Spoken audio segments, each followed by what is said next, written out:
Afternoon, afternoon. Hello, everybody. So nice to see so many of you here. Just bear with me. I'm trying to do two things at once and let people in. Just 1 second. I want to just start off by saying I've had this really annoying cough, and it is worse when I'm talking. So I'm really sorry if I cough throughout this whole session, but there's not much I can do about it. And I think the more I stress about trying to stop coughing, then of course I cough more. So it can't be helped. So apologies up front for that.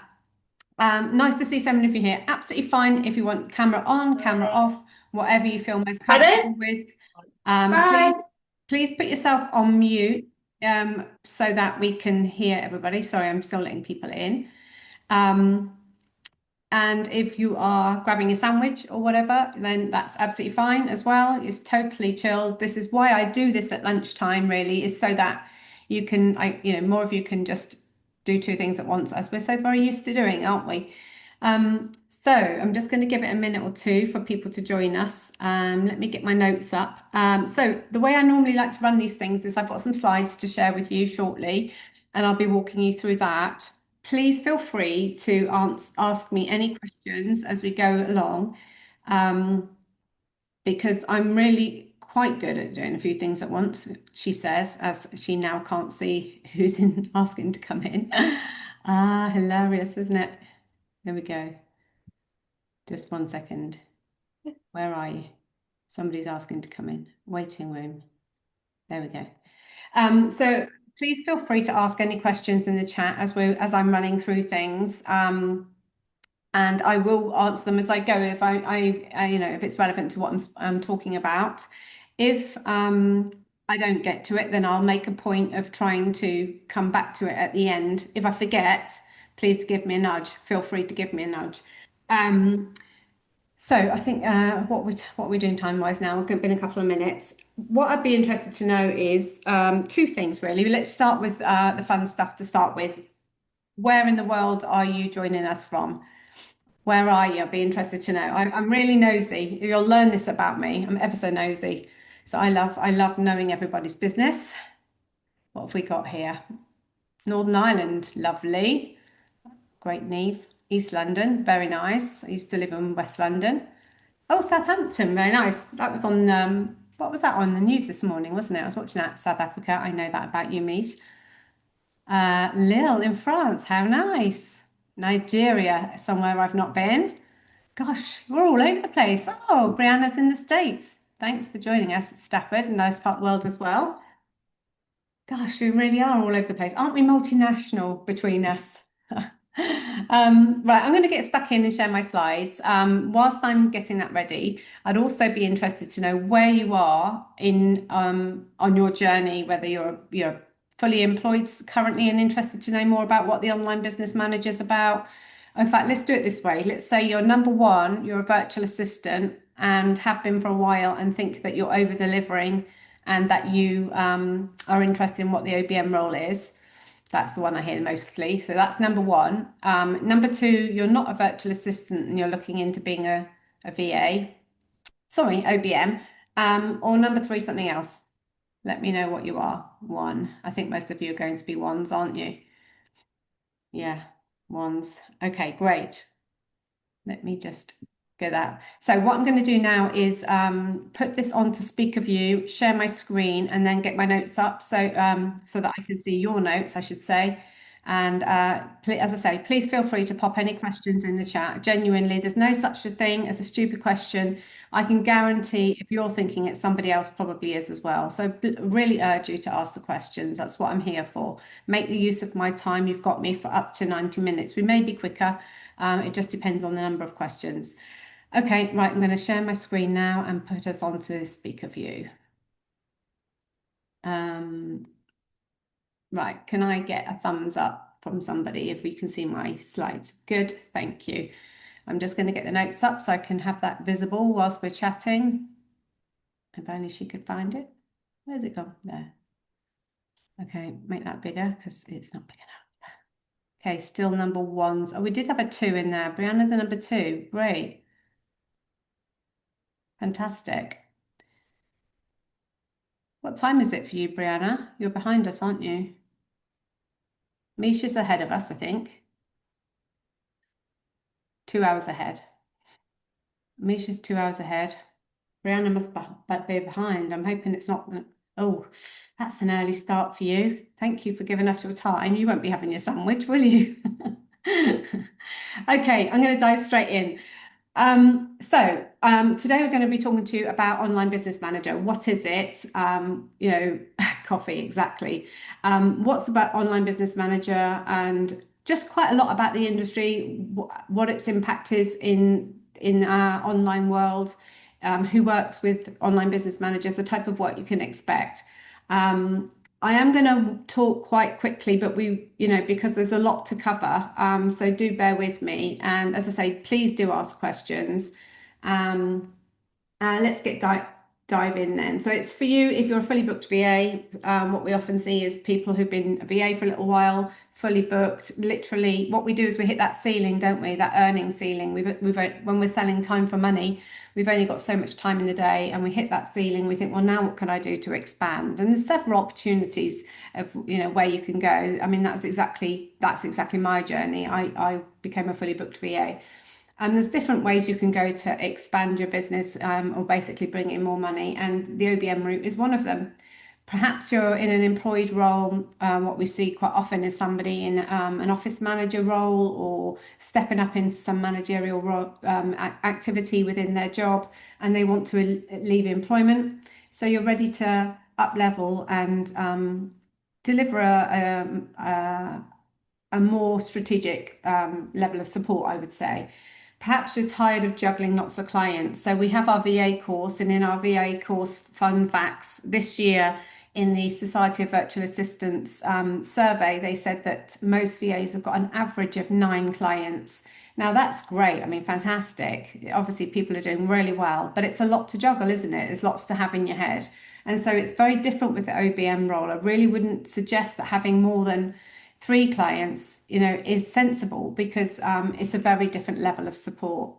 Maybe you want some more certainty over your income. What I've witnessed over the years is that with a virtual assistant role, is that clients can come and go. It is literally a roller coaster. It's I liken it to snakes and ladders. Do you remember that game as a child where you sort of build up, get up the ladder, and then you lose a client, darn it, you're back down a snake. And that is just the nature of the work in the virtual assistant world, which is, fine, and it is what it is, and it's great fun, and it gives you an opportunity to be nosy like I am in other people's businesses. But if that's not for you, and you want to have a bit more stability, then the OBM roles are much more ingrained in a business and more, I would say, a little bit more steady. And I want to open up your mind about what's possible. And if you walk away from this session today thinking this isn't for you, and we do have people that feel like that, that's also a win, isn't it? I want you to have a good understanding of what the industry is about, and whether it's for you or not, then I've done my job. So I'm going to be covering a little bit about me if we haven't already met, what an OBM is, who the OBM clients are, what the skill set is of an OBM, and then give you the opportunity for questions at the end. But I do want to be completely transparent. I'm going to be talking about our course Elevate at the end. I'd really appreciate if you could stay to the end so that you can hear what Elevate has to offer, and what we cover in there. And if it's not for now, I completely understand that. Or if it's not for you, perhaps you might know somebody else it would be suitable for. I want you to know I'm not a pushy salesperson. I want you to have this if I really think it's right for you, but I'm not going to be sort of hounding you. So I'd really appreciate it if you could stay to the end, if nothing else, to help me spread the word. So if we haven't met, I'm going to rattle through this bit because, it's not the most exciting part. I was born in North Devon in the UK, and I got married to my RAF husband in 1995. So we've been married 30 years. In that time, we've just made our 16th move. So we've moved a lot. I'm a mum of 3 adult children and 2 miniature dachshunds. And I've had lots of jobs every time we've moved. I've worked throughout my whole life, really, even through the children and just taking maternity leave and going back to work because I enjoy work. It's how I like to spend my free time. Oddly, I'm a strange one. So I've always enjoyed to be mentally fulfilled and feel like I'm making a difference somewhere. but it has meant that I've had a lot of jobs over the years, and I think I got a little bit fed up of not having any. I have had career progression, but not to the extent I'd hoped. And I don't know if any of you have heard of Maslow's hierarchy of needs. And at the top of his hierarchy of needs, so he talks about, how food and light and water and things are all really important for humans to exist. But at the very top of the pyramid is self-actualization. And when I came across that term, maybe about 5 years ago, I realized that's what I hadn't done. Because when I was an adolescent, I had these ideas of being something, being successful at something. I didn't know what it was. And I realized, back in my 40s, as my children were getting older, that I hadn't self-actualized, and that's what I needed to pursue. So whilst I had some fantastic jobs, and all of those things had really furnished me with the knowledge and the experience in which I bring to you guys today and my clients and all of our students, I felt like I hadn't met what I wanted to meet in my life.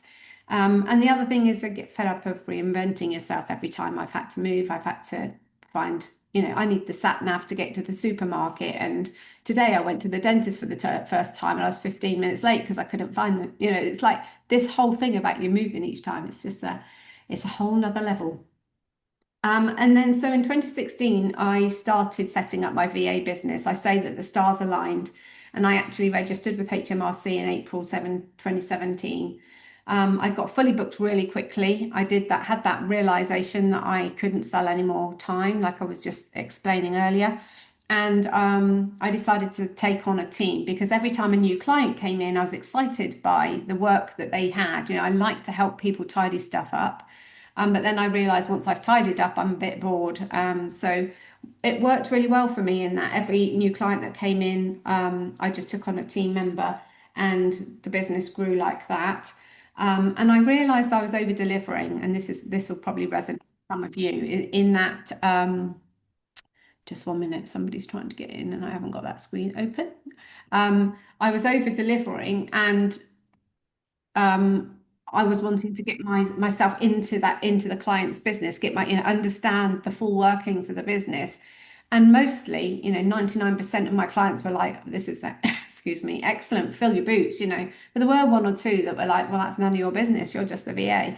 And I didn't like that, that I realized I'm not in the right role. So then I came across the term OBM, which has been more prevalent in the States and Australia, I would say, than it has been in the UK. It's only really in the last maybe 2 years been much more talked about in the UK. And I've really noticed in the last 12 months, we have a lot more clients coming to us asking for an OBM, whereas 2 years ago, they wouldn't have known to ask for one of those. And then I say, I think this is what you need. And they go, oh yeah, that's what I need. So it's like, but now clients know to come and ask for it. So it's definitely growing. I witnessed it with a virtual assistant role, in that it was really prevalent in the States, and we tend to follow suit, and we absolutely did, as we all know. So I called myself an OBM. And then I had so many people. In 2019, I took on my first team member. Anybody knows me well, I don't really like doing social media. I'm better at it now, but I took on Vicky, and Vicky's been on my team, still is today. She's my first team member, and she's very pivotal to our business. And then I had so many people ask me how I'd created my business that I decided to write it down. And then I wrote the VA course that was launched in 2020. I did the certification of Director of Operations in 2021. And then 2022, we became a limited company, VAT registered, and I launched the membership. And then in 24, I wrote this course, Elevate, the OBM course. And that was because I was getting more and more inquiries into, I needed more of me. I didn't have enough of me to work with the clients that I was working with. And I was struggling to find somebody who had those skills. And so I decided to write a course to cover all of the things that I've ever had to deliver as a certified director of ops or an OBM, and cover all of those things. And so that's what Elevate's all about, and I will share that with you in more detail later.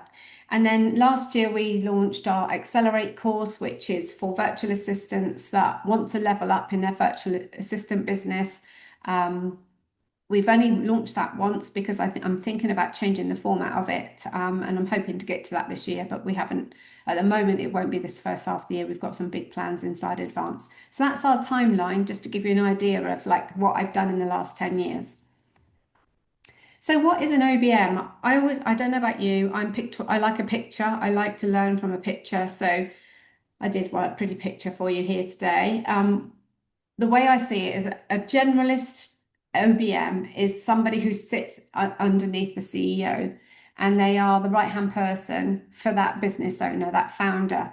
What we typically see, what I think my theory of why we're seeing a lot of it at the moment is like in COVID times, the new startups went through the roof. The number of people starting up their own business went absolutely through the roof. The numbers were unprecedented.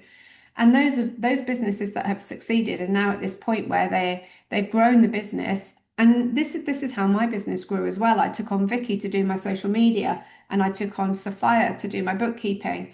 And I had at the time I had Emma as my VA, but now I've got Katie who runs the agency, and I've got Kat who helps me run the academy. And we've got tech VAs and all of these roles that are all subcontractors. And it's very typical in this online space. And so what happens is the team grows, and then you find yourself as a business owner trying to manage the whole team. And then it's a lot, everybody needs something from you to make them to be able to do their job. And there's just not enough hours in the day. And so you lose that time to do that really important stuff in driving the business forward. And you just get completely overwhelmed, and you think to yourself, well, I didn't start a business to like make sure everyone's got all their stuff. I start the business because I want to make this product or deliver this service. And so it's when people get to a complete overwhelm that they realize they need an OBM. Funny enough, we had a discovery call last week with a guy that was exactly that position. And in fact, in my opinion, he left it far too long to realize. Well, no, in his defense, he said he's hit burnout for the 5th time. He was on his knees and needs some help in the business, which is doing really well, is a product of his own success. But he didn't know this role existed, and he even talked to other fellow business owners and said, this is what I need, and nobody seems to be doing it. And then he Googled it, and thankfully my business came up first. A lot of work on my SEO for that, by the way. It's not by accident. So anyway, he signed the contract yesterday, and we're going to be putting in an OBM into his business. So that's exciting. So what's the difference between a VA and an OBM? A VA is and I don't say any of this to belittle what any of you are doing as VAs, because I know that you all work really hard and we all go above and beyond for our clients. And the likelihood is that you're probably over delivering as a virtual assistant. But traditionally, a virtual assistant is somebody who's very task focused. They make sure that they do all the repeatable tasks in the business. They require a bit of direction, like some help to fulfill the role that they're trying to fulfill. And they're very focused on executing tasks to a high standard. As I mentioned earlier, you'd see that a virtual assistant usually works with more clients than an OBM would, and they're very much a team member mindset. Whereas an OBM is much more strategy and operations focused. So going back to the organizational chart there, it's that sort of position of, I want to say height, in that you can see what's going on in the business. You've got an overview of what's going on in the business, and you're much more focused on making sure that we're following the strategy. You'd be putting in the strategy and making sure the team are following it, and that all the ops are in the background. All of those pieces of the puzzle that I just shared with you are all working. You would be working independently and can manage that team. So the CEO doesn't need to give you much guidance. You're able to take on that without very much direction from them. You would definitely be focused on the bigger picture rather than individual tasks. So you're not necessarily the crossing the T's and dotting the I's kind of person. Well, you might be, but it isn't. You're definitely got the broader view of the whole business and making sure that we're on task to meet, the goals that have been set. You definitely work with fewer clients. The reason I say that is because as an OBM, you are much more mentally in the business. So when you're not working in the business, you still might be thinking about the business. You're still thinking, oh, how can I resolve that problem? Or what about this? Or you have this like light bulb moment of a brilliant idea that you could introduce or whatever it is. So I think you're much more mentally inside that business. And I think to take on more than 3 clients would be a step too far. But I mean, each to their own, and everybody's got different capacities, and it also depends on, what responsibilities you've got at home. If you've got small children or, elderly parents or, needy pets, whatever it is, it depends on what you've got going on outside your work life that can take up headspace, basically. And you've got much more of a leadership mindset. Okay, whoops. No questions yet. It's all very quiet, but I can see a few of you are still awake, so that's good. So what's the skill set of an OBM? It's strategic thinking, as I mentioned. So I think my brain operates like a project management tool all the time. I feel like I'm going to do this so you can see my hands. I'm feeling like it's like mapping things out steps by step. Like I can get this vision of a project management board for a job, and it just all comes into focus. And I'm just thinking like, and that's how I'm thinking, like bigger picture down the road. This is how we're going to meet our goals, our objectives, and that type of thing. You have to have now, when I say you have to have all of these, you don't necessarily have to have all of these, but these are some of the skill set that is important to have. Leadership. I know this puts a lot of people off because that's the thing that a lot of people don't like, is to manage the people. There's different levels of managing people. I'm not talking about being head of HR in a super duper big corporate. It's being empathetic, having some emotional intelligence to manage the people, but also being strong enough to be a bit more directive if things aren't going on track. But it's not just, I'm going to come more to that actually. I'm tempted to go off on talk more about this, but I know it's on a slide later, so I'll come back to it. Decision making, so not uncomfortable with making decisions, making sure that you can think on your feet and act. I'm not saying necessarily fast. If you're one of these people that are more measured and want to make sure you've got all the facts in front of you to make the decision, then that's fine. But you're comfortable with actually making a decision.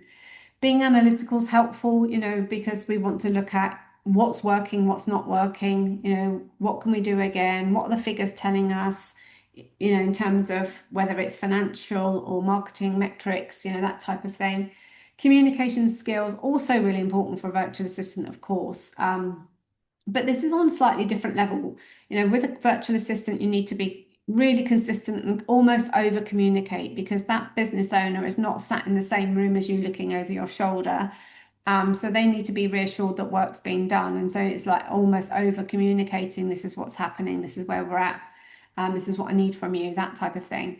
But communication skills in the way you need that as well as in terms of knowing how to talk to, I don't know, maybe serious investors or the business owner themselves or the team or whatever it is. So, good level of understanding of how to speak to people of varying levels and different strategic partners to make sure that you facilitate the business running smoothly ultimately. Organizational skills, again, another good one for virtual assistants as well. I don't think I need to explain that. Now, put tech savvy in here. That does put people off as well. What I mean by that is I really think it's important to understand what technology is out there to support our clients in doing their job. So it could be that some clients just don't know there's a tool out there that makes this whole lot easier and quicker to do, and they just don't know these tools exist. So it's understanding what tools are out there to help the client. I'm not saying that you necessarily have to set them up and know how they work really brilliantly, because that's what we have a tech VA for. But to know what's the art of what is possible with the tools is a really helpful thing, and a great piece of knowledge that you're able to bring to your potential clients. And project management. So most things are a project. I see a goal as a project. So it's this, what elements of that project do you, and I'm not saying you need to have Prince 2 or something like that, but just a natural brain that works that way to think about all the elements or that you might need to get something over the line, and what risk factors might get in our way, and that type of thing. So who works with an OBM? I'm just going to take a sip of my tea. It's torture. I've got a cup of tea sat here and I was just too late but my throat's already tickling. Well, many online businesses work with the OBM, and as I said, it's becoming more and more prevalent. People are realizing that this role exists. We often see that business owners get into that state of overwhelm, in that they're trying to do it all themselves, and they suddenly realize, I mean, I can tell them that unless they take on this role, they're not ever going to grow their business to where they want to go, because they're spending so long in the weeds that they don't have time to do the reflection, to do the forward thinking, to do the strategy, all of those things. So it becomes an important role when a business hits. I mean, six figures, yeah, definitely. Maybe multi six figures, up to seven figures, definitely. So they're the size businesses that we usually see that make use of an OBM. They usually don't have the budget before that. Although I have worked with some startups, and that's usually to support putting in all the operations as the business is growing. So I have worked with startups, but they usually have investment and investors that want to see that kind of level of operations in. They usually have a whole team, but sometimes the startups don't necessarily have the whole team. Definitely in a few of the situations I've brought in the team. It's a CEO who can't keep all the balls in the air, as I've said. They're ready to scale, and as I said, there's definitely increased demand. So in terms of industries and who works with OBMs, really, it's really hard to define it. I mean, what I see a lot of are those ones that move to the online remote model first, more quickly, and they also were open to the VA positions, earlier than they were the early adopters, and they're the early adopters of the OBM role too. So these are the sorts of things that we often see. But it isn't just the online businesses. We have got OBMs that work inside bricks and mortar. There's one of our clients is a candle making company, for example. We've got an OBM and a bookkeeper in there. So it isn't just the online remote model, although that is predominantly who are using them, but definitely the bricks and mortar situation isn't impossible. And what I saw a lot of last year is a lot of businesses that were moving offline into online. So I spoke to several that wanted to move their whole team to work remotely and get rid of the premises.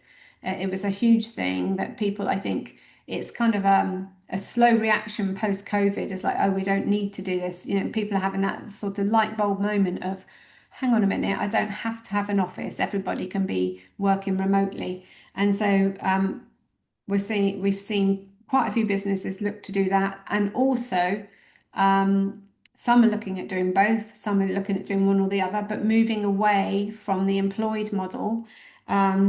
Needless to say, particularly in the UK, the cost of employees has gone through the roof. I feel for businesses genuinely, but it has been to our advantage because they want to move to the self-employed model, which takes away a lot of the what we call on costs and a lot of the restrictions, and gives them just much more flexibility and freedom, with most of us having a 30-day notice period. So I thought it's helpful to bring it to life. So I thought I'd just talk about a few of our OBM clients just to give you an idea of who's actually working with us. As I said, the bricks and mortar one, we have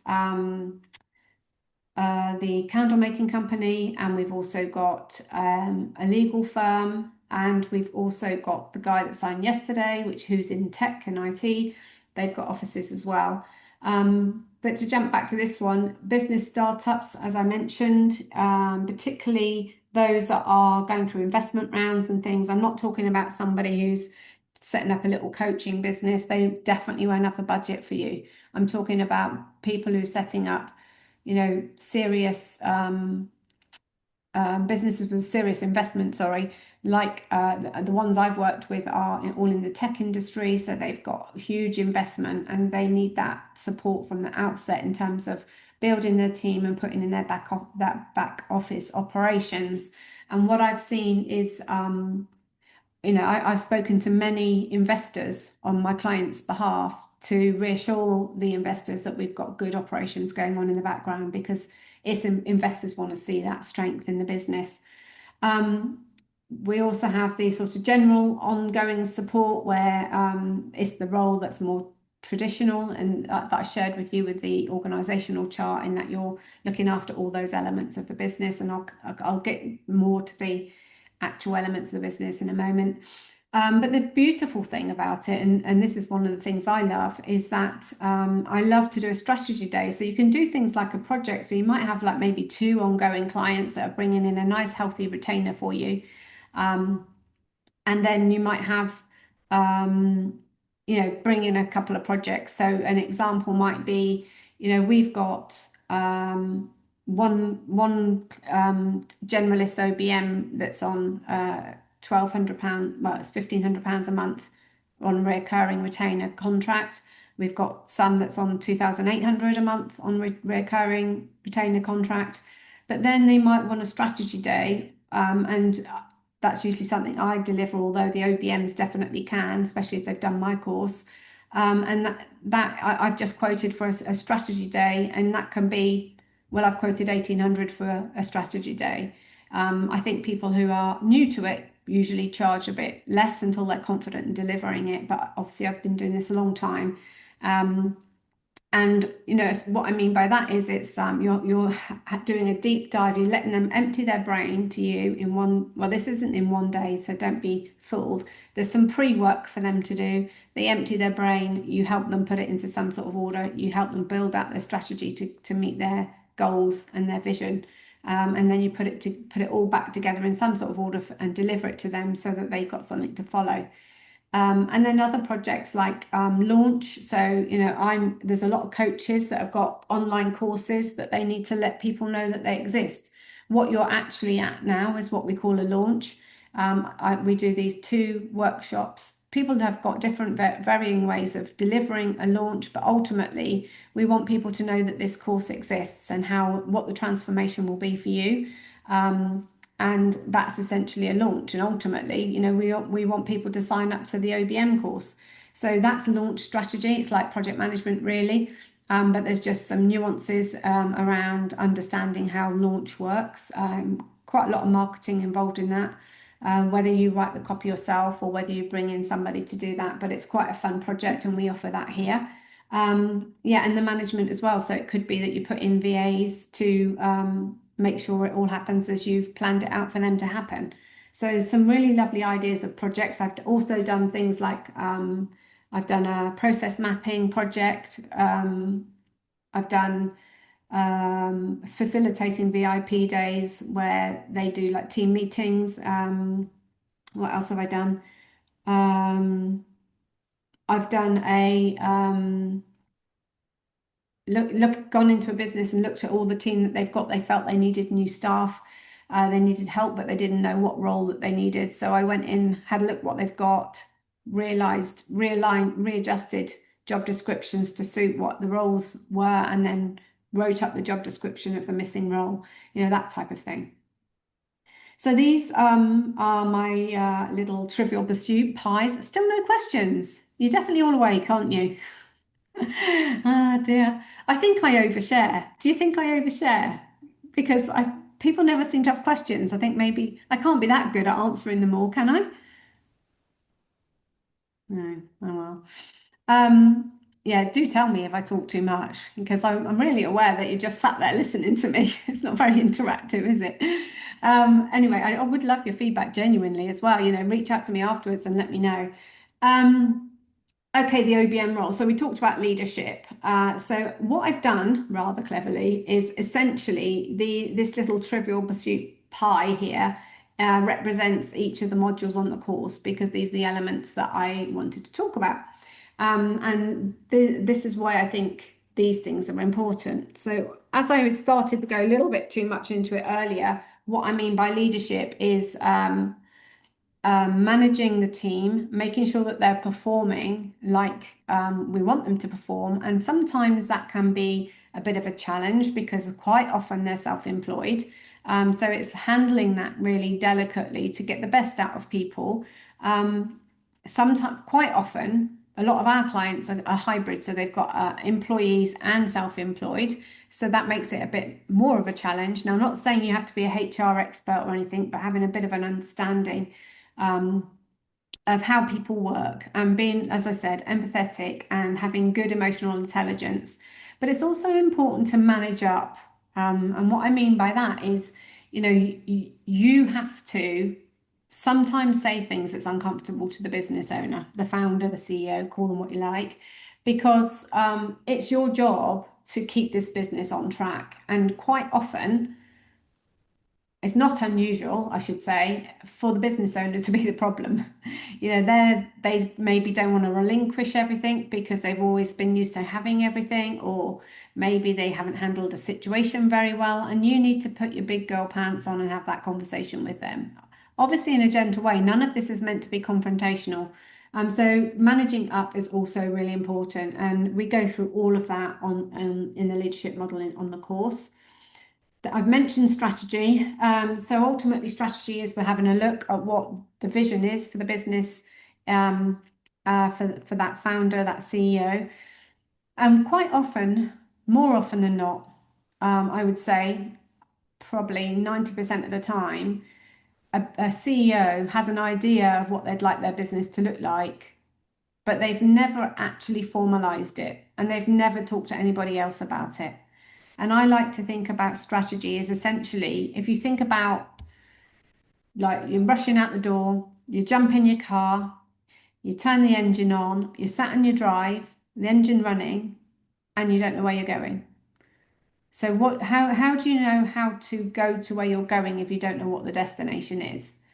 And so that's what I liken strategy to. And I talk you through the process that I use to help pull that out of people's minds. Obviously, financials and legals, really good to have a good understanding of what's going on in the business. Financials, making sure you've got best practices in, making sure you're compliant, meeting all the legal requirements, contracts are in place, knowing if, doing some cash flow forecasting and knowing if there's going to be a problem down the line, that type of thing. Human resources, as I said, you don't have to be a HR expert. Really important to know your limitations with this. But, knowing how to manage people, giving feedback, if there's a problem, a difficult member of the team that's not complying, if you're not an expert or haven't done this before, at least know where to go to get the advice to help you with this situation, because very quickly that sort of thing can turn toxic and you don't want for that to happen. But it's also managing things like the culture in the business and making it somewhere that everyone wants to be. Metrics and KPIs. So when you're planning the strategy, how do you know you're getting there? Say for example, you want, I don't know, you want to double the turnover this year. How do you know if you're doubling the turnover if you're not measuring what your turnover is on a monthly basis? How do you know if you're going to meet it? If you're exceeding that goal, or if you're way below, what you're going to do to change that? And having this information, collating that information is how you're going to know where you're at. It's not just financial, it can be marketing, it can be keeping team members on for a long time, it can be the length of time a client stays with you, it can be all sorts of things. It's very different for every business. KPIs is a key performance indicator. Every KPI is a metric, but a metric isn't a KPI. And what I mean by that is our KPIs usually lead directly back to our objectives. So that's what a KPI is. Funnels and launch. So this is again something else we cover in the course. I did originally call it project management. I don't have any project management qualifications. As I say, I have a natural skill. It's something I love to do. I love event management and all of that sort of thing. I love to map out something in a project management tool. But I have done two different really high level courses on how to manage launch. I did that to help me do this, to launch my own courses. But a byproduct of that has been that I can now teach you what I've learned having been doing this for many years. So we talk about what a funnel is and a marketing funnel, and how we lead into launch.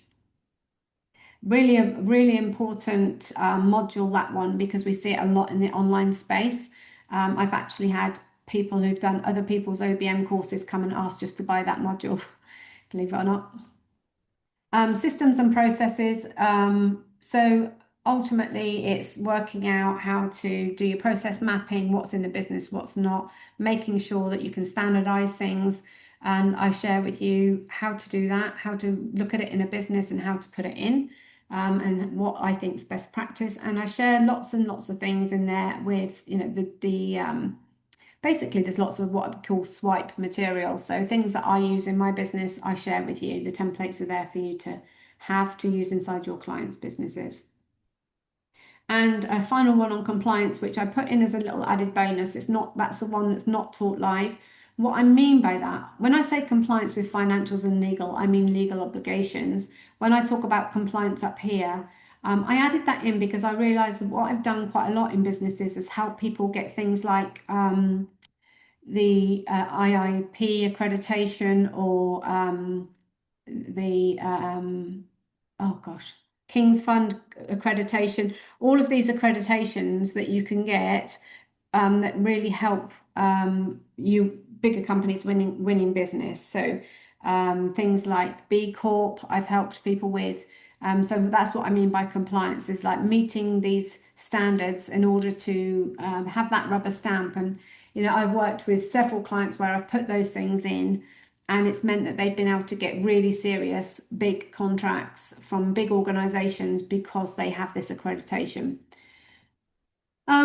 So all with me so far, are we? I'm going to take another sip of tea. Everybody with me?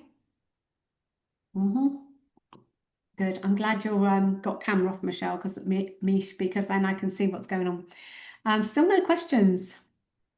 Okie dokie. So why become an OBM? Well, as I mentioned earlier, you can increase your income because you hit that ceiling at some point with your virtual assistant business, if that's what you're doing. You can reduce the hustle. So as I said, you don't have to play that game of snakes and ladders. You have a bit more continuity. We all add value to our clients. I'm not actually saying that virtual assistants are do. They're extremely have an extremely important role. But what I mean is that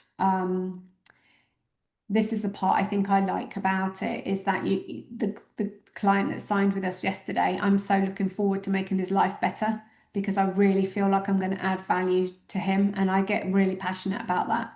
As I'm equally as a passionate, that is actually my mission, is like really helping to make people's lives better. And that's, I'm as passionate about that for you and all of our students as I am for our clients.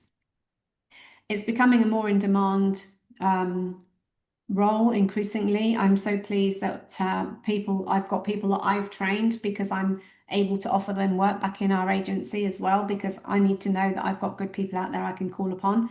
And it's not just about me, that's an unexpected ecosystem that I've built. But to go out there and help other organizations that need your help. I get a lot of job satisfaction from it, and the work is very varied, and that's what I love about it. Now, I think it's important to say, I remember there was a lady on the last launch that we did. She said it's not for her right now because she had small children. And you remember I said you need to be you're more mentally inside somebody else's business. She didn't feel like she had the headspace for that now. She had the skills, she had the wherewithal to go and do it. But she felt at her stage of life right now, staying as a virtual assistant was going to be better for her family and her life. And that's the beauty of this thing. This whole environment that we're working in is that you can set up as a virtual assistant. You can work school hours if you want to work school hours. And then when they get a bit older, you can work more outside school hours. And then when they, a bit older again, you can, up level to an OBM because you've got more mental headspace to do that. Really, it's just one of the most flexible things, and I'm absolutely love it. I wouldn't change it. I love what I do. I'm very passionate about it, and so it is. As I said earlier, it's as important to realize it's not for you or now's not the right time as it is to realize it is the right time. So, out of interest, what do you think the average rate for a UK OBM is, hourly rate? If we often don't charge hourly, by the way, but out of interest, what would you think it equates to? Put it in the chat.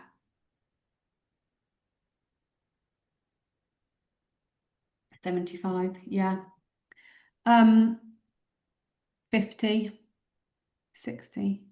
Yeah, not a bad guess actually. Well, I mean, this is last year's data, to be fair. Um, and it was £56 an hour in last year's data. We charge out our OBMs at around £60 an hour, but it depends on who it is, to be honest with you. And I charge myself out at £1,200 a day. So it just depends on your experience and the value that you're going to add. Now, as I mentioned, we don't really do hourly. We say we look at the value that we're going to add in that month. Now, I usually in my mind think about like how many hours do I think that's going to be, because otherwise how can you, that's how I quote on it, but it's how the value that you're going to add to that business. And so on our website, I think I'm right in saying that we say from £1,200 a month, because anything less than that is not, they don't need an OBM, because you need to have that amount of time value to add to that business for you to be able to move the needle. And when people take on an OBM, they expect to see the needle being moved. They expect to feel that impact. And if you're not invested enough in it, then they're not going to do it. So I really find it a tricky one when people say, oh, I just want an OBM for a couple of hours. It's like, not really, because if you want an OBM to help you move the needle, they need to be in it. They need to be invested. You need to roll up your sleeves and be a part of that business. So we don't tend to charge hourly, but I do like to think about the level of work I think it's going to be in hours. Maybe it's just how my brain works. So how to sell your services. I already jumped ahead there, look, you see.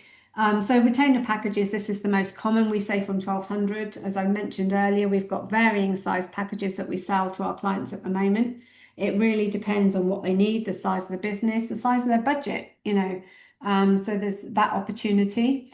But then your VIP days, your strategy days, I'm charging 1,800. Some of the students that are selling them are not selling them at that price yet, but I know that when they get comfortable, they will. So there's that option as well. Various project things. What we've seen is things like setting up systems, putting in processes. All the projects that I mentioned I've done earlier. It's hard to put a price on that because they all vary. But usually with projects, what we do is I'd put a quote together and we'll do 50% upfront and 50% on completion. That's how we do it with projects. With strategy days, I usually do it in either upfront or 50% upfront on completion, or we give them the opportunity to pay over 3 months. So it's up to them. And then what we found is another thing we found, but kind of by accident, is we're just launching our 5th cohort of this course, and previous cohorts, how they're using their knowledge has been really interesting to see how they've developed. All of them is twofold doing the course, because you're learning all of these things that you're able to put into your own business. So they usually do it and apply it to their own business so that they can start to make it live. But of course, you want to create your own business to be the best that you can do it, the best that you can build it, so that all of these things will relate to your own business, no matter if it's just you or not in the future. Of course, all of these things, I teach you how to actually deliver this to a client. But all of these things are so transferable, all of these skills.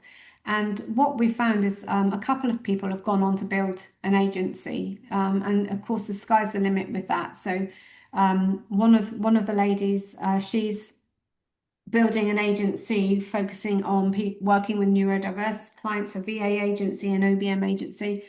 She's also writing a course, so she's essentially building a business very much like mine. And she's just found, I've seen her just fly with following the course, and a lot of it's about having the belief and the confidence in what you're able to deliver. So doing this course isn't about just delivering it to the clients. It pays off in so many different ways. A few of the myths. How are we doing for time? Okay. A few of the myths. You don't have to have been a virtual assistant first. The only bonus for that is that you're used to working remotely. But you don't have to have been a virtual assistant first. You can come from, business manager or that type of thing. If you think that you're already at that level or that you're more interested to work at that level, then you don't have to have been a VA first. As I mentioned earlier, you don't have to know all of the things. So I share with you all of these things, and that there are things that I'm better at than others. We're all human, we're not brilliant at every single one thing, are we? But it's about learning to know where your strengths are and then bringing in support where you're less strong. So as I said, you don't have to be a super duper tech whiz. You just know what's possible, what tech is out there to help facilitate doing things in a more efficient and economic way, and then bring in a tech VA to actually do the implementation. Or it might be that finances aren't your strong suit. So have a really strong bookkeeper, But knowing when I talk about the finances, it's like knowing how to read a P&L, looking out for the sorts of red flags that you need to look out for, so you don't have to be the expert at every single one thing. And you don't have to offer all of the services, all of those elements in the wheel, like I mentioned. It's just that they're the things that I've delivered, and I know that clients need. And as I said, they're not just one-line businesses. So this is the program. We start off giving you a 30-minute kickoff call. That's for me to understand you. What would you say the average length of retainer for retained clients? Yeah, it's really difficult to say actually, Vicky, because one of the tech companies I worked with, I was with 6.5 years. So, I can't think of anybody that we've had a short amount of time with, because we're either still with them, or I can only think of one tech company who was struggling to get investment, so had to cut the costs.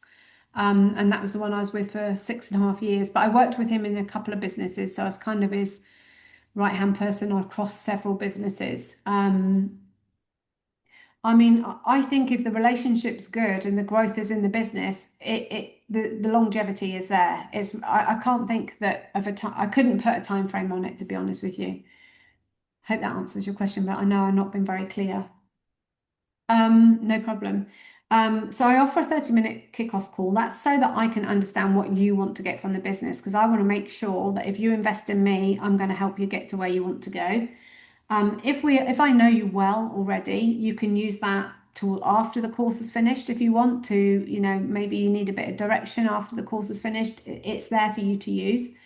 As I mentioned, a comprehensive training curriculum. I've invested in learning how to teach people.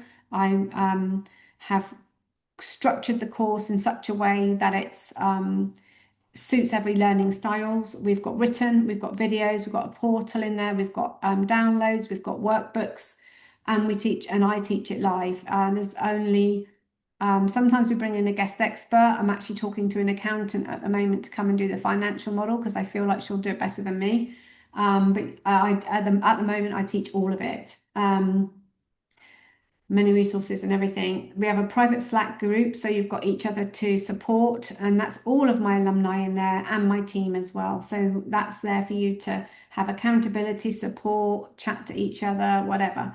And as I said, if you invest in me, I will help support your vision. These are the modules. So when you sign up, you can sign up straight away if you want to. There's pre-work there that's really important, waiting for you to get started. There's each of the modules, as we've talked about, I've talked you through. I won't go through them again. The other thing that's important to say is my VA course is really walking you through how to set up a business professionally and be a VA. This course isn't about how to set up a business professionally, but I have had people that haven't set up as a VA, or even those that have set up as a VA, not really know how to do marketing. So if that's a gap in your knowledge, I will make sure it's filled, by some way. So what we did for one cohort is we did a special focus session on marketing because that's what they wanted. They're small cohorts, so you get a lot of time with me. We start on the 11th of February. It's one live training a week and a Q&A. It's usually up to 90 minutes. As I said, guest experts joining us. And then we have access to what we call the Up Level Lounge, which is the membership. Now, the reason we did this is because, as I mentioned, a lot of the training is how to deliver that thing to a client. And if you're anything like me, you realize that you don't really fully bed it in until you're actually doing it. And then that's when the questions come up. So what we've done for all of our alumni, both the VA course and the OBM course, is give them free access to our membership. Now, our membership, we have 2 sessions a month, and it's usually a Q&A with me, but sometimes we make it a focus session. And that's where we did the marketing focus session in there. So that was open to anybody that's either in the membership or been one of my students before. But if things come up, you've got access to me and my team still ongoing for the lifetime that we're delivering it. So we realised the importance of having that sort of comfort blanket post the course. Why choose me? Well, as I mentioned, I'm a certified director of operations. I've got years and years. I'm 53. I've got years of experience, and I don't hold back. I don't keep back information just because that's certified director of ops and not OBM. I definitely impart everything that's in my head. I'm a approved trainer with the Society of Virtual Assistants. I've shown you how my business has grown over the years. So I've got proven track record. All of our courses are CPD accredited. I still work live with clients because I want to stay relevant and because I'm nosy and because I enjoy it. I continually invest in myself so that I can bring you more quality. I was talking to the VA course yesterday about how I'm spending money on understanding our nervous system, because I think this is a really important thing about our belief in ourselves. So that's my current investment. But I'm also investing heavily in AI and learning AI. I've done many courses that I can bring to the table. So I'm continually learning and I love it. And I share that knowledge with you. I didn't know if you know this. If you know Lisa Johnson, she's one of the biggest she's the biggest UK online guru. She asked me to write a course for her, so that's still live, and she's selling that. And the biggest thing is I care about you creating what you want. So this is the prices of the course. I don't need to go through that. It's self-explanatory. If that's unaffordable for you, we have happily negotiated a lower amount a month for a longer period of time. Happy to have those conversations. Don't feel uncomfortable to talk about money. You need to get really comfortable with talking about money as a business owner. So please feel free to reach out to me, direct message me or email me. The info app comes directly to me, so there's no fear of my team seeing it. Feel free to reach out to me. And we've got an early bird offer this time. So this is something I'm still yet to put together. But we thought, what's one of the biggest problems for us as operators? And there's 2 things. One is our mindset. Our mindset stops us progressing and achieving what we want to achieve. And so we've addressed that by bringing in Gemma, who's our mindset coach, and she'll do a session with your cohort on whatever it is that we think needs addressing. The second thing is most of us don't like marketing because we like to be behind the scenes and not front and center. So this time we're going to put together a masterclass of how to do your marketing, and there'll be all sorts of information. There'll be a live training. There'll be you'll leave with your 90-day marketing plan, and I will walk you. Me and Vicky on my team will work this out for you. We're going to sell this separately eventually, but if you sign up before 9 p.m. tomorrow, which is when the cart officially opens, although you can buy the course today, it's there ready for you to buy, you will get this free masterclass. Okay, so why be an OBM? Recognize your skills, in-depth knowledge, confidence in your ability, reduce the client churn, rock solid foundations, and lifelong support network. Why work with us? If you want to chat with me, one thing I haven't done is got my chat link ready. I'm really happy to have a call. Please feel free to DM me or in Facebook. I'm usually in Facebook or LinkedIn. DM me and say you want to set up a call or email me. Really, genuinely, no strings attached. I'm not going to be a pushy. If I think it's not right for you now, I will tell you. So if you want to chat to me, please feel free. I'm really happy to do that. And finally, have we got any questions? I've only had one from Vicky.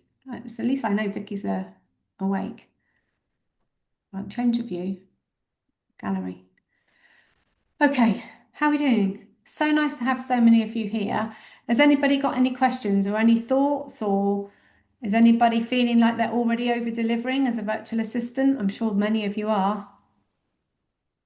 Don't be shy. You can put it in the chat or you can come off mute if you want to. No? What I usually find is that somebody eventually is brave enough to go and then everybody goes. Oh yeah, feel free to hop off if you've got somewhere else to be. Don't feel like you have to hang around. Any questions at all? Yeah, no, probably Amy. Amy, can you DM me? I'll take a note of your name and see if I can find you on Facebook if we're not already friends. And I'll send you the link. That was a bit, I didn't have that link ready to share with you. I usually put it in the chat. I'll tell you what I can do, actually. Feel free to go, Amy, I can find you, but I'll look for it whilst I'm talking and see if I can put it in the chat whilst I'm talking for those that you still hear. You're welcome, Vicky. I'm glad that's been helpful. Oh yeah, okay. I'll grab your email address. Good idea. Got that.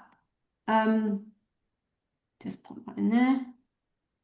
Yeah, no problem. So let me know, how is an OBM what you expected it to be? Have you got from today what you'd hoped to get from today, or more or less? Was it what you expected? Really would love your feedback.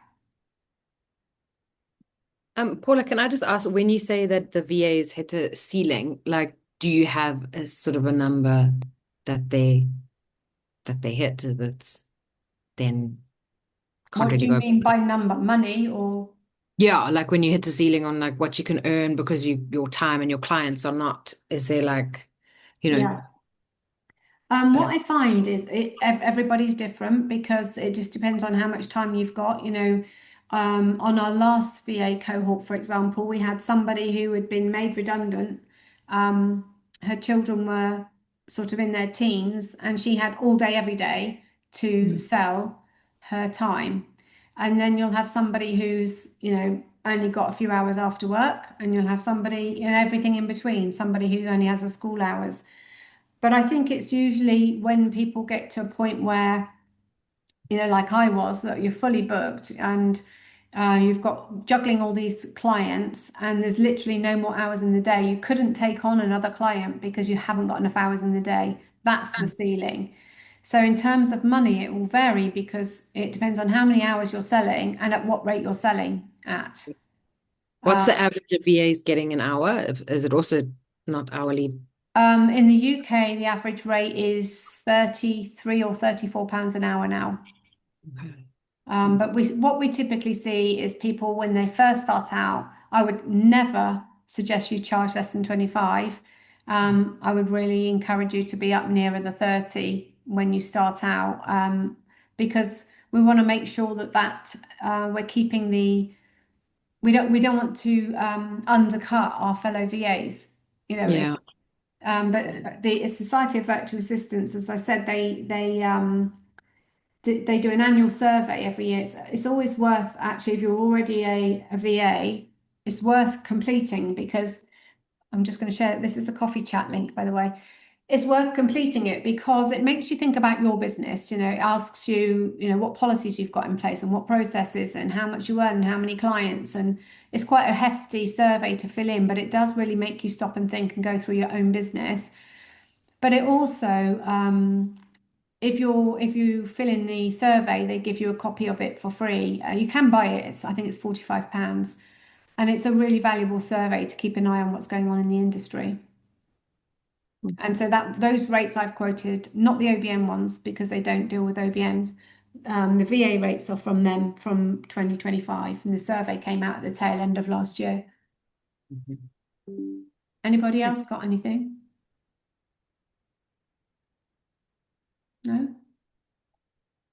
Paula, how have you met your current VAs that work with you? How have I met them? How does that happen in terms of do Coming on do my you team. you select them? Uh-huh. How does that go? How does that happen? Well, so ordinarily, my first pick is my students because I know them really well and I know that they're well trained. So I usually go out to my students in the first instance. But beyond that, if the skills are so when we have a new client come to us, I consider the skills, the knowledge, the expertise, the time availability, but also the personality. It has to be a fit. So there's lots of things that have to match. And so if that isn't available on my current team or in our student alumni, then we have a sign up on our Meet the Team page where you can say you're interested in coming on the team. You won't necessarily hear much from us. We'll ask you to fill in a questionnaire, and it'll be things like your skills, your availability, your values, that type of thing. And then we go out to whoever's filled that in when we need to, outside of our students and our current team. But Right. that's how we find them. Yep. Or we put it in our Facebook group, which sometimes you'll see me do. I've done that a couple of times recently. Understood. Okay. Thank you. No problem. Anybody else got anything? Yeah, can I just ask? So, if you do the course, and I know you said there's like a sort of marketing and a funnel, and I'm hopeless at marketing. I don't really like it. Do you support new OBMs to find clients, or is it then, are we then just cut free? No, so well, I like to think I support all of my team, all of my students, because that's why we've given access to the membership. So we have 2 hours a month, 1 hour twice a month of like an opportunity. It's always a lunchtime, bring your sandwich, come and listen to what everybody else has got to say, ask their questions, because I'm there to support that. If there's a gap in knowledge and people need the help, then we'll do a focus session inside the membership to help you be better with your marketing. In terms of finding clients, as I've just mentioned, I always go out to my alumni if I think, right, Rebecca's the person who's got the perfect skills for this OBM role. She's a good fit. She's got the availability. Like that one that signed yesterday, for example, the person I'm putting with, he's just been diagnosed ADHD. And it's a lot for him to deal with. He's struggling with like coming to terms with that and then how that works in his business. And so I needed somebody who's really empathetic, but going to gently drive things forward, And so I've got to think about those things of who's going to be a good fit on my team, plus have the experience to do the job, all of those things. So yeah, one of my students actually is going to fulfill that role, and but she's also on my team. So all my team are my students, apart from Vicky, because I couldn't teach her social media marketing, or the bookkeeper. I can't teach her either. So, but otherwise, all of my team are made up of my students. But so there is that opportunity of like work coming through our business to help you, to offer it out to you. But also, I have other lead VAs coming to me asking me who they can recommend. So one lady who's set up an agency following doing the OBM course, she wants to get all of her VAs through my team, which she is doing currently. I had only yesterday, or was it the day before, a lady that I actually did associate work for when I very first started back in 2017. I did associate work for her as a VA. She's come to me to ask if I got anybody that I can send her. It was a VA in this instance. So I do have lead VAs coming to me asking me, do I know anybody that who fulfill this brief? But the other thing I do is if I see any job adverts that advertised, I just copy and paste it into the Slack channel because, it's not me. I'm literally just copying and pasting. I'm not endorsing it. I don't know who they are, but I just want you to be able to see the things I'm seeing because I'm in all the Facebook groups and everything all the time. And that's another thing I do. Okay, thank you. Brianna's gone, I think, but she says she's not ready at the moment. I totally get it. Yeah, totally understand. Anything else? Food for thought, definitely. Yes. I love it. I love what I do. I mean, it's got to be right for you. You've got to be in the right space in terms of, like I said, your commitments in your own life and things. But I just love the variety. I love the feeling that I'm helping somebody move their business forward and basically, like I said earlier, tidying up, tidying up and making sure it all works. It's great fun. I think I'm doing this for a VA rate for a few of my clients already, so it might be worth You're definitely not alone. exploring. Yeah, you honestly, I hear it all the time. How much time a week should we make available for the course? Good question. It's a 90-minute session per week with me, and the module is released weekly. We do put a break in the middle depending on how the school holidays fall. So if it's Easter, we'll put a week in at Easter, so you've got a week off. I call it an implementation break, so it's an opportunity for you to either take a break or catch up or use that time however you want. There's quite a lot of content. Each module's quite heavy. I won't expect you to keep up with me in the delivery. Everything is recorded. So all the live sessions are recorded and you've got lifetime access to those. So one lady who did the course 2 cohorts ago, she contacted me yesterday because she's going back through it. She's listening back through all of the content on her dog walks. She's listening back through. And she said it's really fascinating to listen to it again for the second time of how much it's really bedding in. And she's realizing that she's learnt so much listening back to what she said on her course. She's grown hugely since then, just 2 cohorts ago. So that's always going to be there for you to go back to. And I think it's going to be one of those things that, if you think, oh, I'm really interested to do a strategy day, and then somebody buys one, you'd probably go back and think, right, let's go through this with a fine-tooth comb. How am I going to deliver this?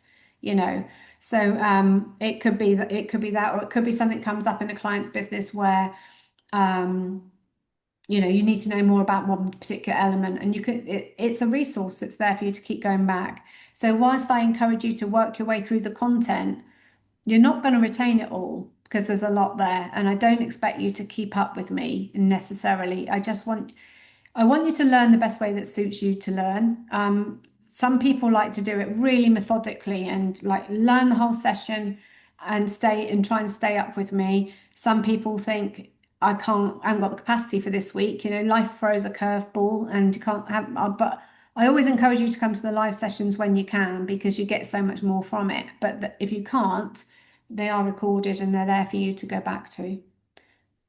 I hope that helps, Alicia. Great, Rebecca. I look forward to talking to you. Oh, she's gone. Anything else, anybody?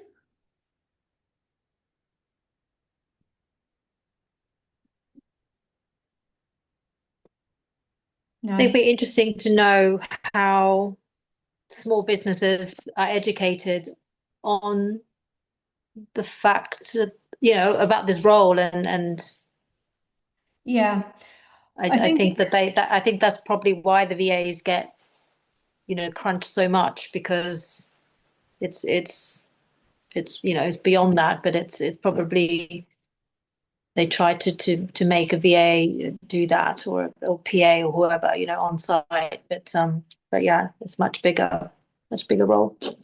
It is a much bigger role. I mean, as a VA, you might be picking up elements of that, but unlikely that you're owning that whole thing. I mean, I definitely have been there, so I know how that feels. I think what I'd be mindful of is the size of the company, really, because they're not, unless they're 6-figure plus, they're not going to really have the budget to work with you. So I think it's really important to think about who you're targeting. So your marketing's likely to change because, I don't know who your ideal client is as a virtual assistant and who you're targeting in your marketing. but it's likely to change from the OBM perspective. Well, it will change for the OBM perspective because you're going to be targeting more established businesses that have the budget, and you're going to be talking to solving very different problems. So I think, I think be mindful of the size of the company, because if they're not all that big and they're expecting you, they might not know this role exists, but they might not need it either. I think it's true that it's not as prevalent as the VA, obviously, because we're like probably 5-6 years behind the VA, but I feel like the OBM is catching up quicker. No. I mean, if you follow anything in the States, you'll see that they're talking about it all the time. And I think that it's about education now. As I said, the inquiries in the last 18 months, I'm having people coming to me saying, I think I need an OBM rather than a VA, and I think this is really heartening to hear that they realise that. So that's great. But also, in our marketing, we're trying to educate all the time. It's like this guy that just signed with us, he was like, surely there's somebody out there that can fulfill this role. He didn't know about the OBM role, but it's opened up a whole new world for him. So I can't deny there is still some education to be done. But it's about targeting the companies that are big enough to take you on. Yep. Anything else, anybody? No? Well, I hope that you've got some value from that. I genuinely would really love any feedback that you can give me. Honestly, I will, positive and negative. If it's, anything that you could share, I'd really appreciate it, because, I'm a perfectionist, as I think we all are, and I always want to try and get this right. So please do share with me any thoughts, comments, suggestions, feedback. Really valuable, and I'd really love it if you do that. Feel free to email or reach out on the DMs. But I hope you have found that you've had 90 minutes well spent. I'd love to see you on the course if you feel like it's right for you. I'm excited to get stuck in with the next cohort and see what that might open up for you guys in the future. It's just been a fascinating opportunity for me to see how our students grow their business beyond the course and in ways that I would have never imagined. So it's really exciting. And if you want to have a chat, please feel free to reach out. I'm genuinely happy to have a chat. As I said, once again, I'm nosy. I'd love to hear all about you. All right then, everybody. I'm going to say goodbye. Have a good rest of your day, and Thank you. hope to see you soon. Take care. Bye for Thanks so now. much. Bye. You're really welcome. Bye for now.